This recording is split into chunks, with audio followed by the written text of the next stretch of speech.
About 2 years ago, I reviewed this watch, and for me it was a very minimalist, very eye-catching design. It's a cool looking rectangle TV style watch, and it looked like it came straight out of the 60s and 70s.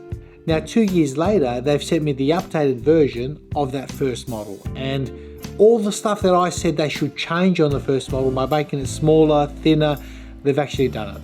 This is just over 8mm. It's thin, it's small, it's more petite. It actually wears a lot more comfortable on the wrist, but it's not all roses because the price on this thing has gone through the roof. It's gone north, and it's a damn shame because I really like the watch, and I think as enthusiasts we like to get our hands on certain things like this. They're different, they're quirky, but when it comes to paying a decent amount of money for a watch, especially a micro brand or an independent, something that's relatively fresh in the market, it's very difficult for us enthusiasts to reach into our pockets because our pockets are pretty deep. It's hard to get the money out to spend money on a watch like this, and I think this is the case here on this particular model. It's lovely, but it's also expensive, and I'll share more about that in the course of this review. So without further ado, let's flip the camera, let's dive into this brand new offering from Moels Co.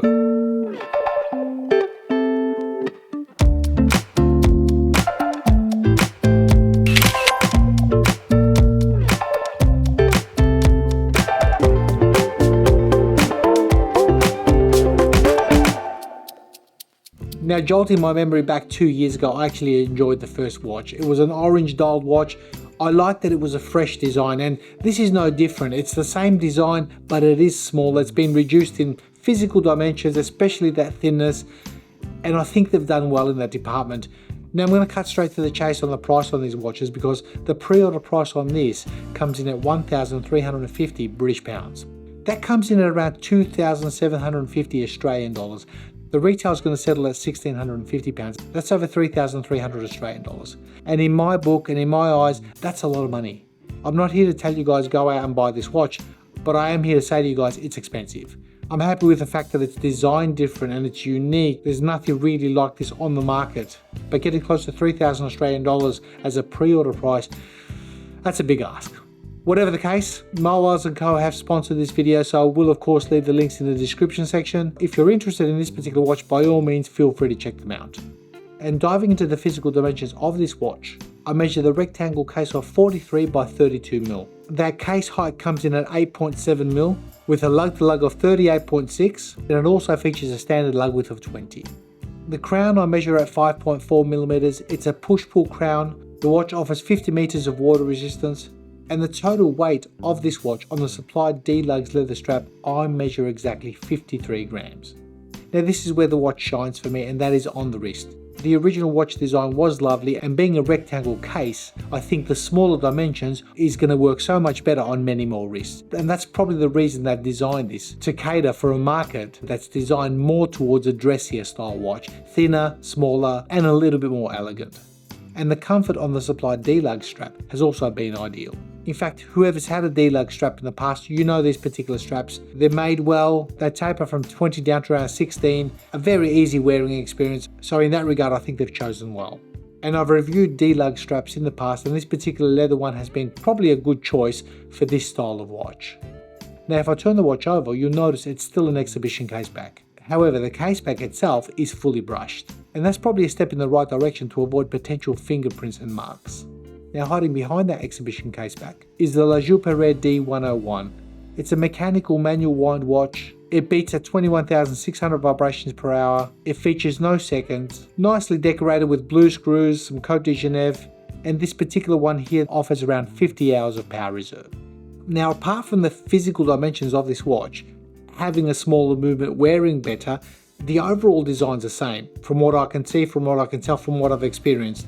The layout on the dial is still the same. It's actually an off-center dial with a 12, 3, 6 and 9 Arabics. And I think that dial, being a radial brush dial, alongside the silver rhodium plated hands and markers, in certain lighting scenarios I have lost legibility. But just a slight twist of the wrist to get the light to shine on that handset, that legibility comes back.